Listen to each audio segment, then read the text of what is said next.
ಹೆದರಿಸಲಿಕ್ಕೆ ಪ್ರಯತ್ನ ಮಾಡ್ತಾ ಇದ್ದೀರಾ?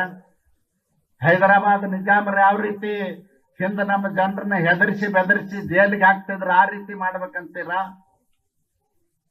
ಕಲಬುರಗಿ ಜಿಲ್ಲೆಯಲ್ಲಿ ನೌಕರಿ ಮಾಡ್ತಕ್ಕಂತ ಅಧಿಕಾರಿಗಳಿಗೆ ನಾನು ಕೇಳ್ತೇನೆ, ಪೊಲೀಸ್ ಅಧಿಕಾರಿಗಳಿಗೆ, ನೀವೇನು ಸರ್ಕಾರದ ಅಧಿಕಾರಿಗಳು ಏನು ಖರ್ಗೆ ಅವ್ರ ಮನೆ ಜೀತದಾಳುಗಳು?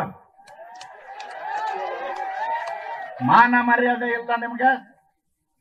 ಒಬ್ಬ ಪ್ರತಿಪಕ್ಷದ ನಾಯಕನ್ನ 6 ತಾಸು 8 ತಾಸು ಹಿಡಿದಿಟ್ಟಾಗ ಕೈ ಕಟ್ಕೊಂಡು ಮುಂದೆ ನಿಂದಿರ್ತೀರ ಅಂದ್ರೆ ನಿಮಗೆ ನಾಚಿಕೆ ಆಗುದಲ್ಲ?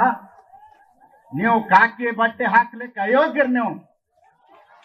ನಿಮಗೆ ಮಾನ ಮರ್ಯಾದೆ ಇದ್ರೆ ಕಾಕಿ ಬಟ್ಟೆ ಕಳೆದು ಅವ್ರ ಜೊತೆಯಲ್ಲಿ ನಿಂದ್ರಿ. ಅದಕ್ಕೆ ಬಂಧುಗಳೇ, ನಾನು ಈ ಸಂದರ್ಭದಲ್ಲಿ ಹೆಚ್ಚು ಸಮಯ ತಗೊಳ್ಳೋದಿಲ್ಲ, ಯಾಕಂದ್ರೆ ಇನ್ನೂ ಮಾತನಾಡ್ತಕ್ಕಂಥವ್ರು ಜಾಸ್ತಿ ಜನ ಇದ್ದಾರೆ. ನಾನು ಕೊನೆಯದಾಗಿ ಹೇಳಲಿಕ್ಕೆ ಬಯಸ್ತೇನೆ, ನಿಮಗೆ ನಡುಕ ಹುಟ್ಟಿದೆ, ನಿಮಗೆ ತಾಕತ್ತಿದ್ರೆ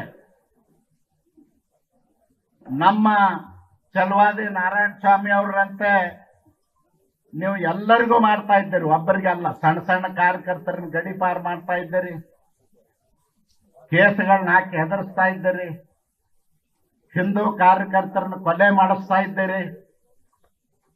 ನಿಮಗೆ ನಾನು ಹೇಳಲಿಕ್ಕೆ ಬಯಸ್ತೇನೆ, ಇಂಥ ನೀಚ ಕೃತ್ಯವನ್ನು ಬಿಡಿ, ಸಂವಿಧಾನಾತ್ಮಕವಾಗಿ ಆಡಳಿತ ಮಾಡ್ತಕ್ಕಂಥ ಕೆಲಸ ಮಾಡಿ. ಮಾಡದೆ ಹೋದ್ರೆ ನಿಮಗ ಜನ ಕ್ಷಮಿಸಲಿಕ್ಕೆ ಸಾಧ್ಯ ಇಲ್ಲ, ಬುದ್ಧಿ ಕಲಿಸ್ತಾರಂತಕ್ಕಂಥ ಎಚ್ಚರಿಕೆಯನ್ನು ಸಿದ್ದರಾಮಯ್ಯನವ್ರಿಗೆ ನಾನು ಹೇಳಲಿಕ್ಕೆ ಬಯಸಿ